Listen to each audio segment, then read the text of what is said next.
Hi, everyone. So welcome to those of us tuning in from remote, those of us tuning in on the live stream, folks who'll be watching the recordings later. My name is Abby. You might have seen my name around before. I'm the lead conference organizer for Imagine That, and I'm invite you to the conference today. This has been a long time coming. I have so many people to thank, and I'll get to that. But first, I really want to start by acknowledging that we're joining each other from, or I'm joining from Edmonton, YWCA, colonially referred to as Edmonton, located on Treaty 6 territory, which is a traditional gathering place for various Indigenous folks, including Cree, Dene, Nakota Sioux, Saulteaux, Anishinaabe, and Blackfoot communities who still hold treaty rights to this land. And as we reflect on our relationships with Indigenous folks and our relationship to land for those of us who are settlers or those of us who are immigrants, I really urge you to kind of reflect on the privilege that we have being here. I know we're all tuning in from different places. Not all of us are from Edmonton, especially since we're in this virtual environment, but we all have different responsibilities to the land that we're on. Specifically for Imagine That, there's a lot of reflection throughout this conference that we're going to be engaging in on the responsibilities that we have as settlers, defining decolonization and understanding what that means and what that looks like, and hearing from Indigenous and Afro-Indigenous folks who, will kind of let us into their worlds and the knowledge that they hold. So with those opportunities for reflection, I think it's important that we, take this personally and commit to the lessons that we're going to be learning over the next couple of days. So yeah, that's just a brief introduction, but you're going to hear from me right now. You're also going to hear from Katherine ONeill, who's the CEO at YWCA. You're going to hear from a volunteer. We're all kind of going to give you our insights and our experiences in this planning process and, how Imagine That kind of came to be. And then after that, you're going to have some time to mingle with folks. You're going to go into your homeroom sessions. And you'll kind of begin with the mentor that was assigned to you with all their names at the different tables. And from there, we'll kick off with our first workshop. But yeah, all that aside, just kind of wanted to, how this all came to be. When I was thinking about what I was going to say to you all at the beginning of the conference, the first thing I wrote on my Google Doc was talk about Toni. And by that, I mean Toni Morrison, who, for those of you who know me, know I talk about her all the time. She's a legendary writer. Her words have been a guide in my life for so long. I've obviously never met her, but nevertheless, she's been a mentor to me. And I wanted to clarify that, Imagine That, the concept behind this, the conference, my passion for the work that's being done over the next couple of days, this isn't new. This is something, I'm just following in the instructions of some really incredible Black folks and women and activists and creatives who, through their work, have invited me to be vulnerable and be brave and to imagine a space like this as something that's possible for folks like you and I. But I do want to clarify that I haven't always felt this way. And growing up in Edmonton, I think I felt isolated in ways that I didn't always know how to describe. And that's because a lot of what I was feeling had to do with my identity. And at the time, I wasn't really on social media. No one was really having conversations about race or gender or sexuality or nationality or any other identifying factors. And I was just trying to make sense of myself and all the information that had suddenly been available to me on Instagram or just the internet, where I was hearing so much about what it meant to be Black or what it meant to be a woman. And it was really difficult to do without having a mentor in my life or having community or friends who could really resonate with that. So when I was thinking about Imagine That, I really wanted the project to address that reality, having this access to information or social media platforms and opinions about yourself, while trying to navigate being maybe in an environment where you don't have relationships with people who look like you, or you don't have mentors with folks who can, or mentors who can help guide you through this really confusing process of growing up and learning about yourself. And for myself, I'm the oldest of 3 girls in my immigrant family, and I felt like I was doing a lot of DIYing in my life. And besides folks like Toni Morrison, or people like Audre Lorde, or I don't know, like bell hooks, some brilliant writers who were teaching me what they knew, I really didn't have community, and I didn't have people telling me how to address some of the questions that I had about my identity. And like I said before, Toni Morrison was one of the voices that guided me through this confusion. And two of her essays in particular really inspired the title of Imagine That, and also the structure of the conference. And I kind of wanted to chat a little bit about that. The first essay was titled Cinderella's Stepsisters. I don't know if any of you have read it, but I love it, and I come back to it all the time. And the second one was a speech that she gave to a university called Sarah Lawrence. For the first essay, for those familiar with this, Toni uses the metaphor of her and her sisters as a way to talk about the duty that we have to use the resources and the privilege that we might have responsibly.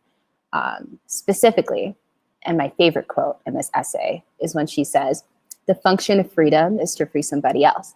And the way I took that was that I have a responsibility to share what I know now, the things that I've learned through trial and error, through reading, through failure, with folks who are going through what I was going through years ago, or maybe people who, are still just trying to navigate this really confusing terrain of learning about your identity and understanding yourself a bit more. And in that essay, Cinderella's Stepsisters, my favorite quote, besides the freedom one, is when she says, in your rainbow journey towards realizing your personal goals, do not make choices based only on your security and safety. Nothing is safe. Things of value rarely are. It's not safe to challenge the status quo. It's not safe to choose to do work that hasn't been done before, or to do old work a new way. But let your might and your power emanate from that place in you that's nurturing and caring. And she's right. And when I read that, it resonated with me so deeply because it was scary pitching this idea to the YWCA. It was scary because it was something that was so vulnerable to me and personal, and it would suddenly become so public, and this event so quickly. And I just kept reminding myself throughout the planning process of Imagine That, and coming back to her words, that feeling comfortable for me wasn't a priority when I was making this. The priority had to be the responsibility that I had to do something about the things that I've learned, about the resources I have access to now, and to share them all with you folks, and to hopefully have you share them with other folks that you know. And I've been reminded over the past few months that, my fear of being seen, or my fear of being vulnerable, was very much outweighed by the joy that comes with sharing this information with all of you.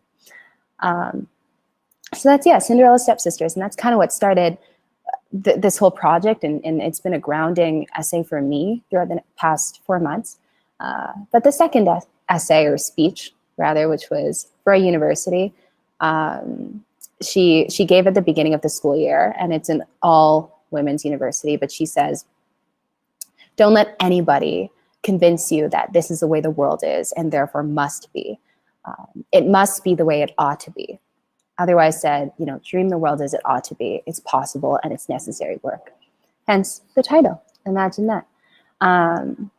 And I have that written on a wall in my room, and it's something that, for me, is like the guiding force behind the reason why we have the workshop titles that we do, the reason why we invited the speakers that we did. The whole point of all of this is to really invite you all to kind of imagine a new reality. What would your dream world look like if you could design it? If you centered equity, or if you centered community and belonging.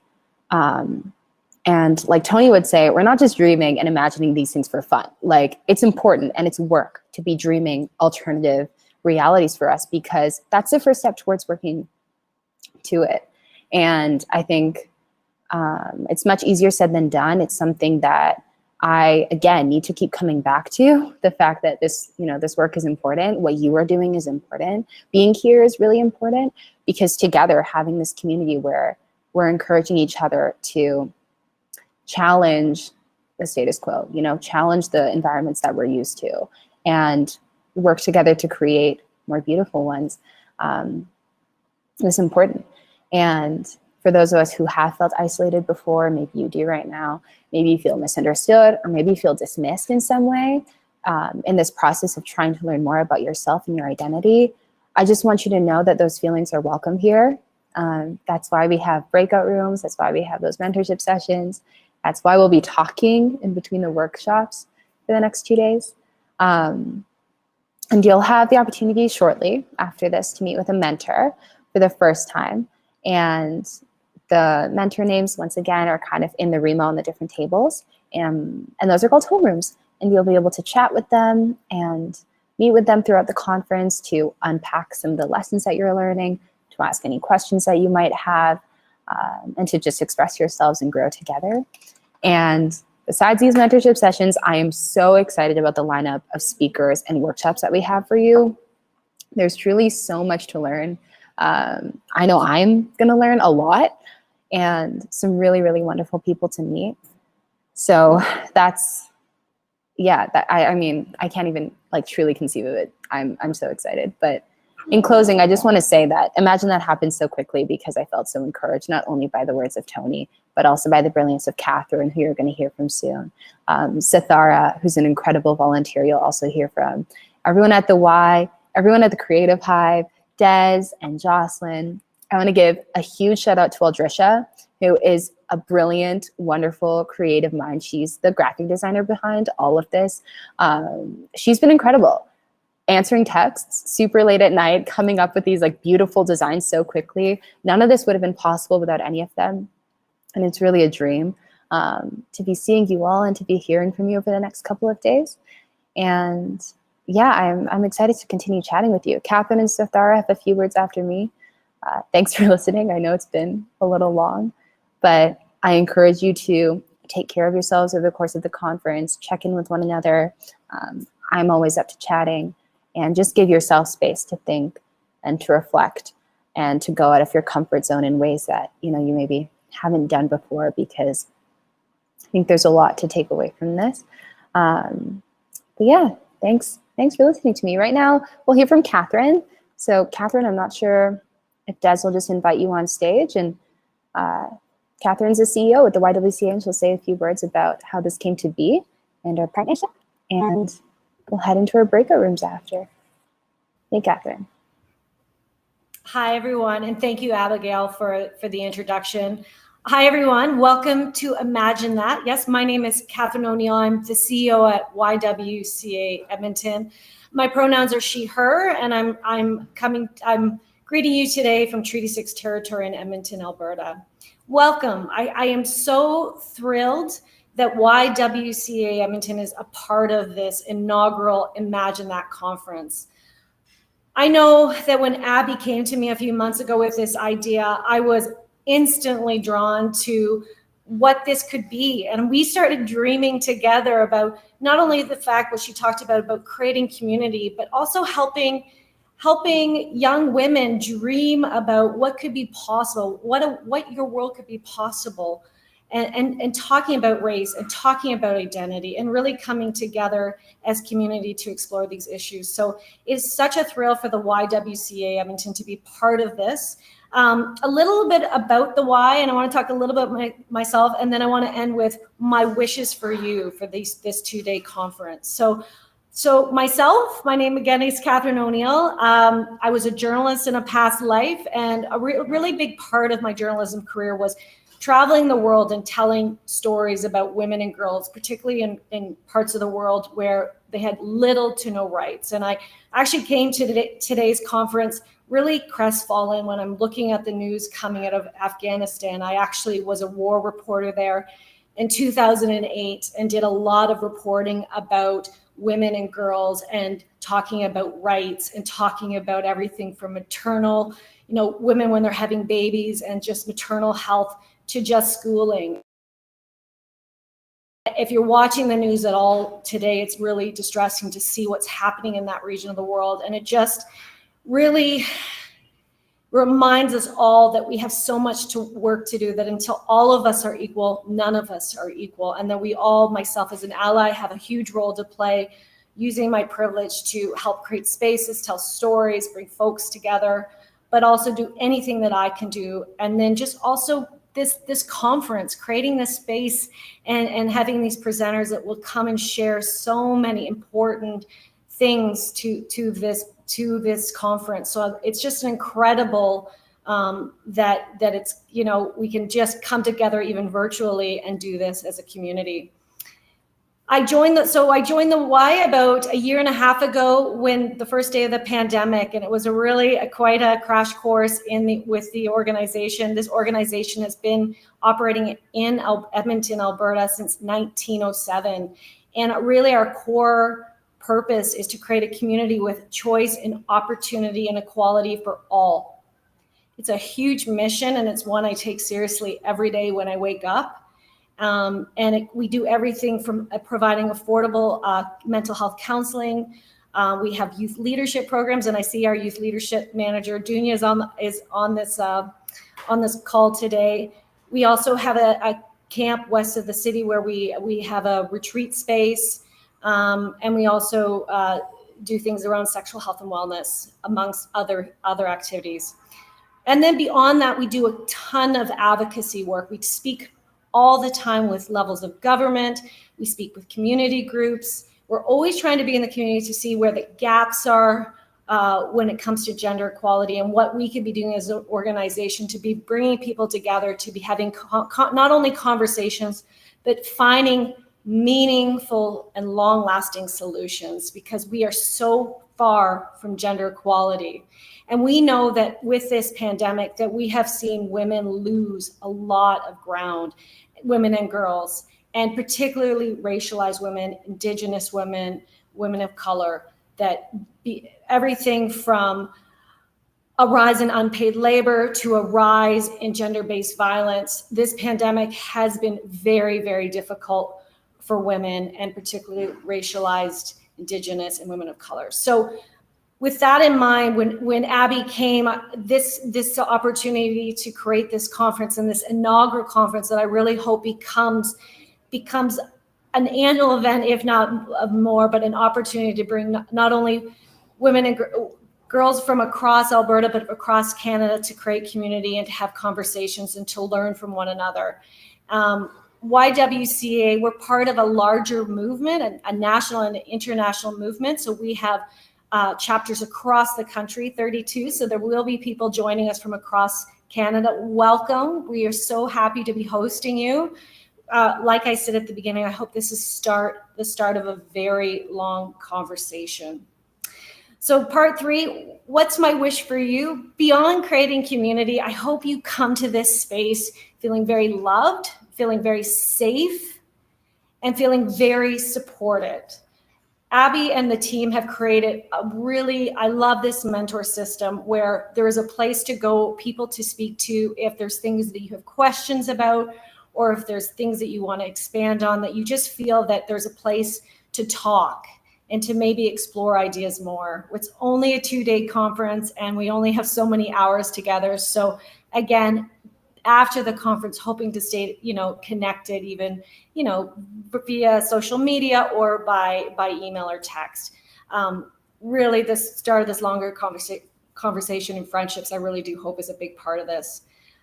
I do really want to thank Abigail for just the thoughtfulness that has gone into this process.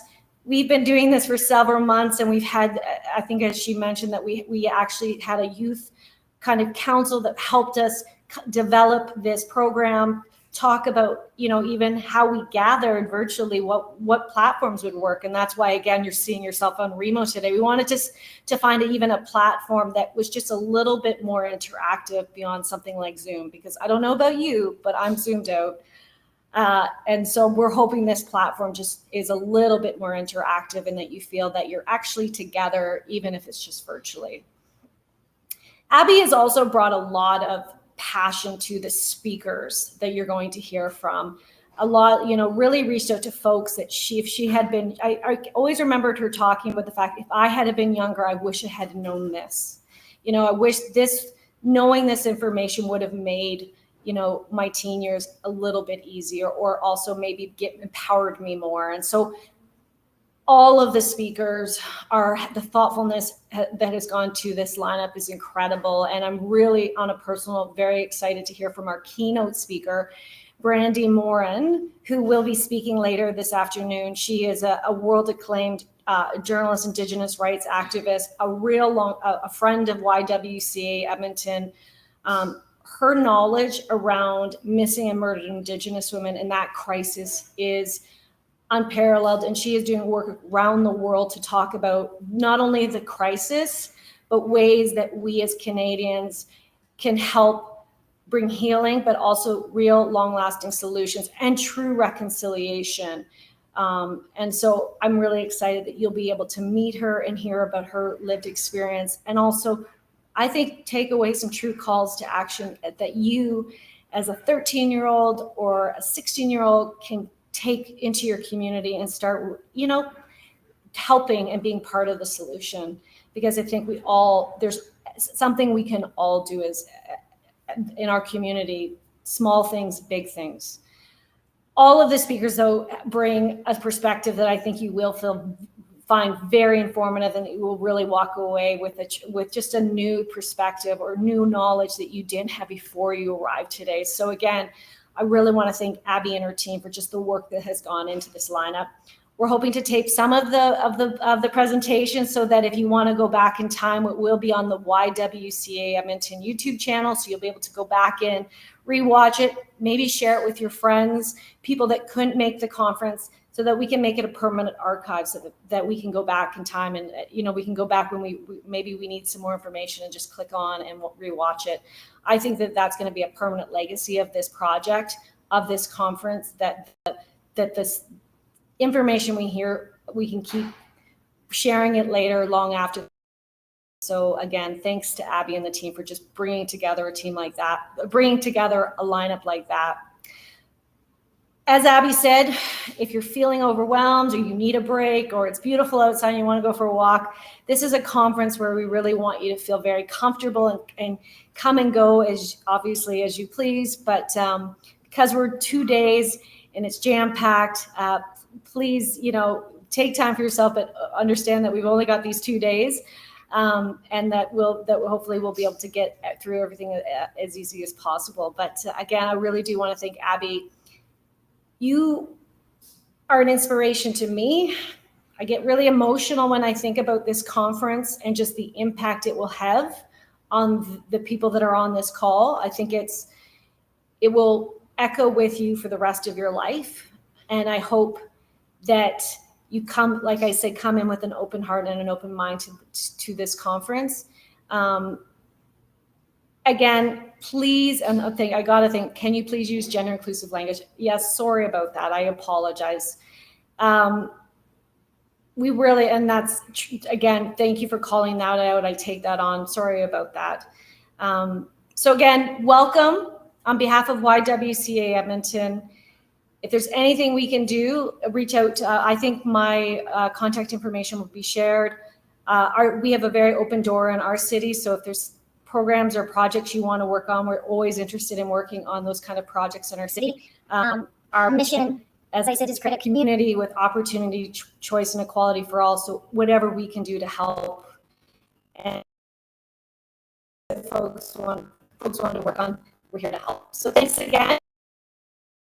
Over to you. I think Sitar is going to be joining us at YWCA, a great conference. Thank you so much, Katherine. Okay, so next we're going to hear from Sithara. Sithara's been incredible. She's been a volunteer with the Y, but also with Imagine That, and just working really closely with me over the past 4 months. And yeah, Sithara, do you have access?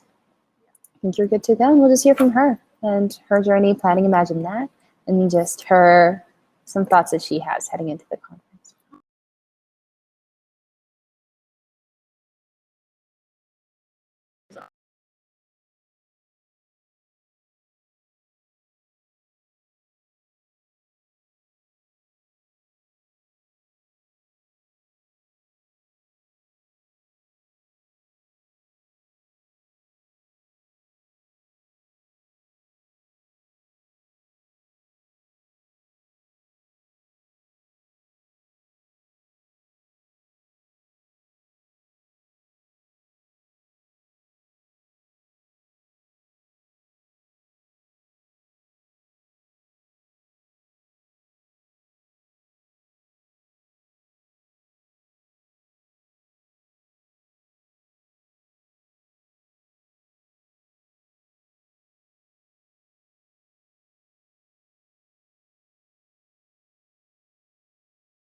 Okay, we were having technical difficulties. My name is Sithara. I'm here helping out with Imagine That. I'm in my second year at university. I just finished my first year at the U of A, and I'm studying political science and history. I'm very passionate about Imagine That, and I've really been enjoying working on Imagine That because it's something that I know that I really would have benefited from when I was younger, when I was in junior high, when I was in high school, and even right now. I grew up doing French immersion schooling, so I was one of the only students of color in that program, and so I grew up feeling very isolated in my identity, and it's something that I kind of repressed and kind of ignored without even realizing that until I graduated and until I spent more time in spaces with other people like me. And yeah, so Imagine That is very special to me because I hope that other young people, like other young girls and young non-binary folk, are able to find some sort of community that Imagine That can give us. I'm very excited to hear from all of our speakers. Everyone has so much experience and so much knowledge, and I think it's just going to be very great to hear from everyone. But yeah, if you guys have any questions, you can put you can put messages in the chat, and we'll all be here to help you. Abby and I will kind of be circulating around for the next 2 days. But other than that, I'm very excited to meet everyone. So thanks.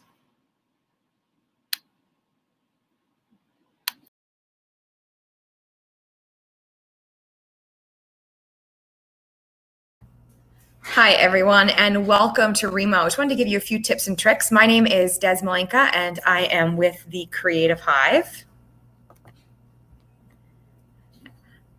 My name is Des Malenka, and I'm with the Creative Hive, and I'm very excited to have each and every one of you here.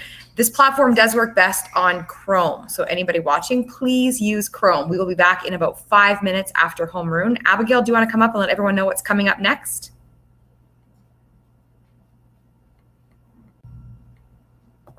For sure. Thank you so much, Sithara. Thanks, Katherine.